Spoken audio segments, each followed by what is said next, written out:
how can you help that client go above and beyond? So they're being your advocate, right? Pushing them towards that end goal of really bringing in more business to your organization. Hello and welcome to Brews Buzzwords. My name is Michael Cardoso and I am the lead content producer here at NVISION. Today, we're going to be talking about the omni-channel marketing approach. What is it? What does it look like? How can it benefit your business? And what are some pitfalls to avoid if you are considering this approach yourself?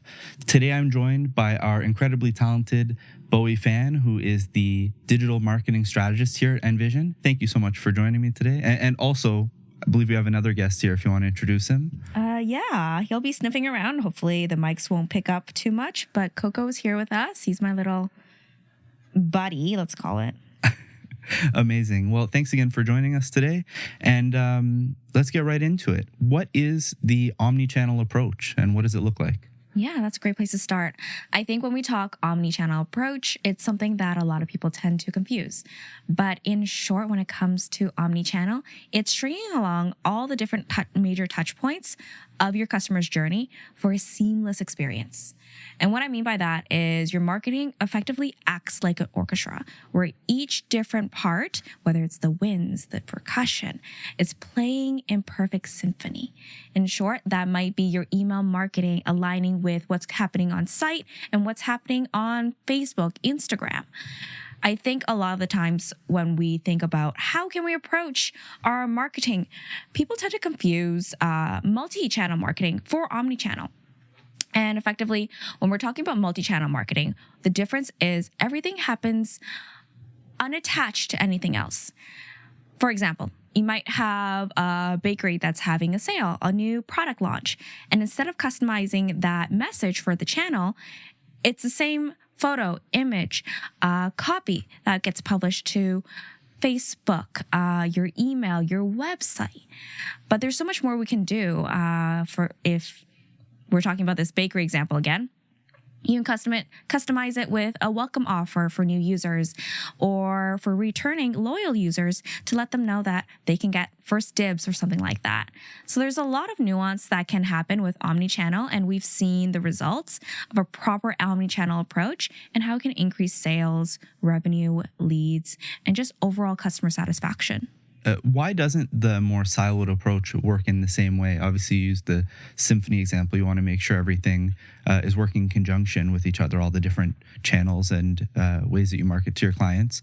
But why can't you just do it in the siloed approach? What's the big disadvantage to that? So when we're talking about the silo approach, for a lot of businesses, that's kind of where they start because that's where it's easy, it's scalable for their type of business, you know. But the problem is you're not taking into consideration where your customer is.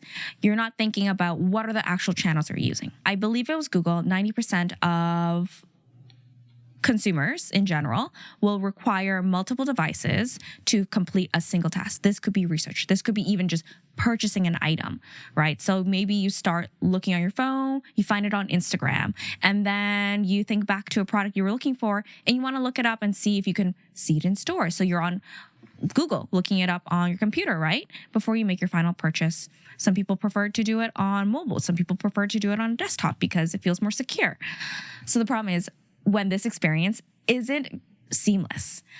And what I mean by that is your marketing put together in a way that the same person who already knows about you, who already understands your product, isn't getting the same, by the way, this is who we are. Have you met us? It doesn't feel personal, right? It doesn't feel aligned with where they are in their journey. They might have already started that relationship with you. I like thinking about existing customers, right? Existing customers, for those who don't know, are in a really, really important segment because existing customers are more likely to return and give you more money at higher rates or bring in new business by referrals. So important that we are retaining those customers for long-term growth, increasing that lifetime value, right? That retention and satisfaction goes so far. If I have an existing customer base, why would I use the same message, the same 101s that they already know about my business? They've gone through the purchasing cycle, they've gone through onboarding, right? Whatever that may be, whether it's e-commerce or B2B, They don't want to be bombarded with that same message. Instead, if we can tailor that messaging, maybe they're on your email list, right? And they're already using a particular product. You know for a fact, oh, this person, they love croissants, right? You can further that messaging by letting them know, hey, if you love croissants, today's croissant day. We're celebrating with this. Would you like to come in and check it out? By customizing Yes, I would like croissants, please. Yeah, right? It's amazing. But you want a more tailored experience because that personalization goes a lot further. Another fantastic example that I like to reference that we do here at NVISION all the time is something like remarketing ads. This is somebody who's already in your lead funnel. They already know your name. They've already been on your website. Maybe they follow you on social media. And it's just a matter of pushing them a little bit further down that customer journey to make the jump, to make the final leap of that conversion. So things like remarketing ads, where they're more tailored to what that specific person was looking at, can provide fantastic results. So we already went over a lot of the benefits of the omnichannel approach, customer retention, building a consistent brand across all different platforms and in person. But I was wondering, what does the omnichannel approach look like in terms of efforts, and how does it differ depending on type and size of business? Yeah, that's a great question. I think that's why we see this divide between multi-channel and omnichannel. When it comes to efforts, omnichannel does require a little bit more attention because you need someone or some visibility on what's happening at the major touch points for your clients. So in general, when it comes to the efforts, it does mean a lot more attention. But that attention does come back in terms of your ROI based on the anecdotal stories of other organizations and hearing from large scale. An omni-channel approach, which is just a little bit of extra attention, can increase your return on investment by over 10%. Which it can be major, right? Depending on how much of a multi-million-dollar organization you are.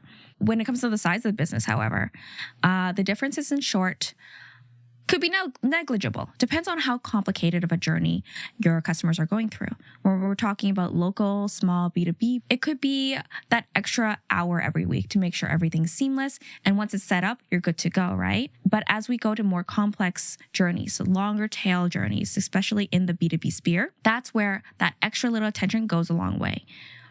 If your sales cycle is over a year, you can expect to have a lot more attention driven towards, is your SEO messaging aligned with email marketing?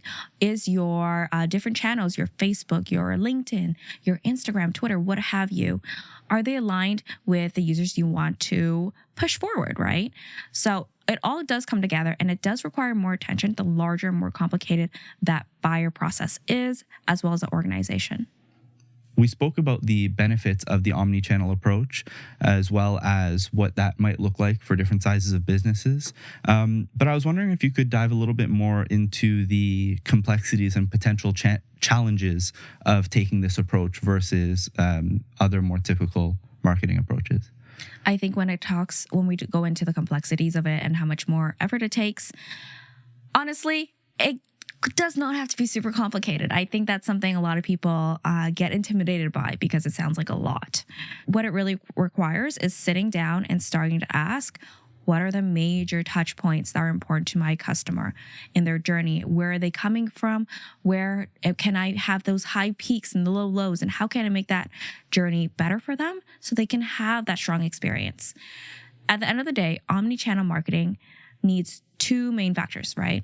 First, we need to be able to have that consistency so that customer can have a good relationship with the organization. Second, we have to be pushing the customer towards a certain action, a certain goal, right? It could be retention. It could be overall satisfaction. It could be making that transaction. Once you have those two identified, you can figure out what are the next steps, right? Where is it worth putting your dollars, putting that investment, right?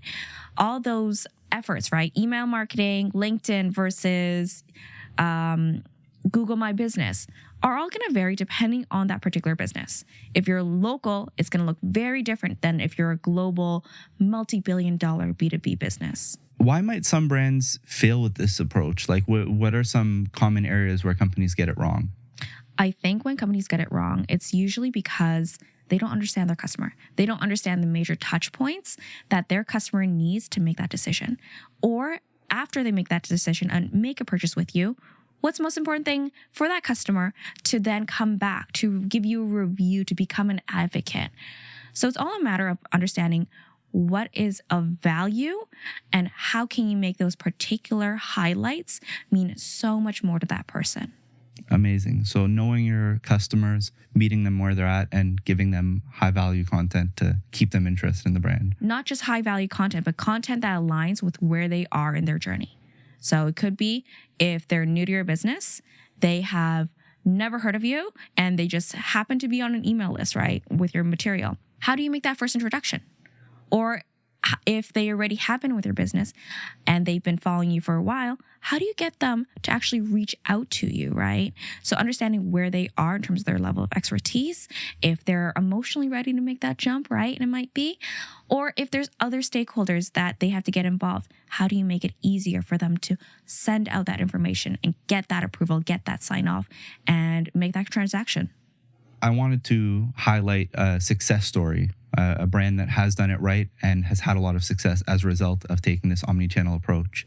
One brand that comes to mind is Sephora. Can you tell us a little bit about how they took the approach and what success it generated for them? Yeah, for sure. Sephora has always been leading when it comes to digital marketing and adapting digital strategies. In general, what Sephora has done is they've unified their customer experience. So it's very seamless. You get your updates. They know exactly what products you've bought in the past. They even know what type of skin you have if you did one of their questionnaires, right? So when it comes to Sephora, for those who don't know, it's a major beauty company. They sell a lot of products, a lot of skincare, a lot of makeup, all those great things. And effectively, what they've done is created a system where once you start engaging with Sephora, whether you decide to sign up for their Beauty Insider membership, right, which is in fact a customer relationship management system, or you have bought something once from them or visited their website once, they've created a system where they already know, okay, this person's interested in these particular products. What we're going to do is have something like a remarketing campaign for them.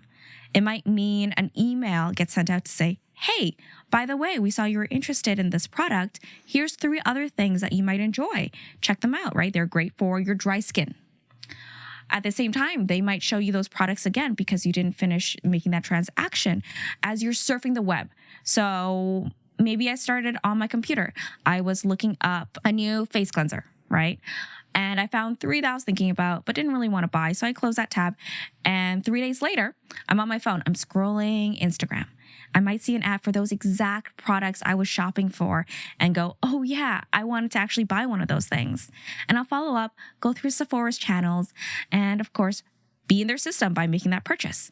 Once I have that purchase, Sephora is able to better project and understand what my needs are, right? So they may understand, oh, okay, this person's really into skincare. So we're going to give them more information that they might be interested in. Let them know about new product launches. Let them know about things that are really important to them when it comes to their beauty. So Sephora's been great in that they've launched a lot of apps as well. So there's a seamless experience as you go from in-store to online to website to app to in person again when you're talking to any of their advisors in store. There's a lot of opportunity there as a result. It's great to see how these strategies work, especially when it's a company of that scale. You can really see clearly how big an impact it has on their consumers and on the business itself.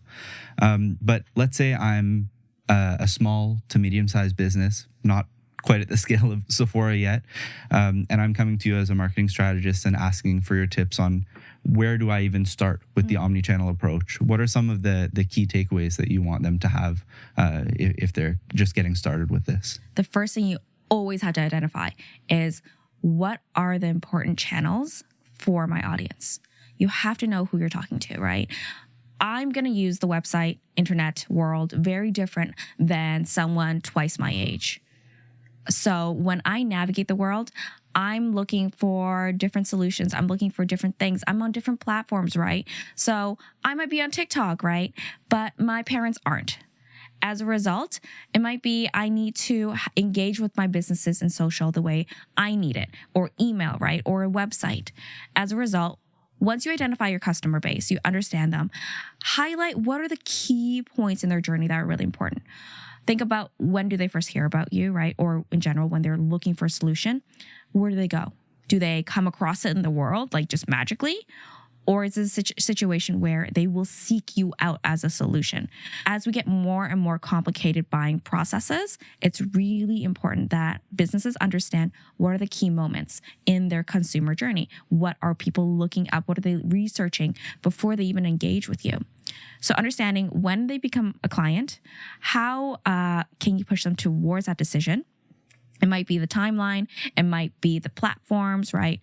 And lastly, how can you help that client go above and beyond? So they're being your advocate, right? Pushing them towards that end goal of really bringing in more business to your organization. Once you have that settled, it's a matter of analyzing your own marketing channels and seeing where are you missing the ball and where can you improve that messaging to be more tailored. Another wonderful thing about omnichannel is the fact that you diversify your marketing portfolio. What I mean by that is that you're not relying on a particular system, a particular platform. You're building also your own audiences with it. In short, we all know about social media, algorithm changes, it messes everything up. So by having your own ownership of omnichannel, you're dispersing that risk instead of relying on only Facebook to drive your sales. So with all that in set, look at your marketing, try to understand where you might be missing the ball, where can you customize that relationship a little bit further for that particular person, where they are in their buyer journey. I think that's great advice for anyone that's looking into getting into this approach, or at least exploring it. I see a ton of benefits, and I think if it's executed right, which from the sounds of it doesn't have to be as complicated as it might seem, that it can do a lot of good for a lot of businesses at any size. So I think that's a great place to end it off. Thank you very much, Bowie, for joining us. This has been Brews and Buzzwords. If you enjoyed the video, please leave a like, comment, and hit subscribe if you want to see more. Thanks again. Have a good one, everyone. Thanks for watching this video. If you got something out of it, please like, subscribe, or share it with your friends.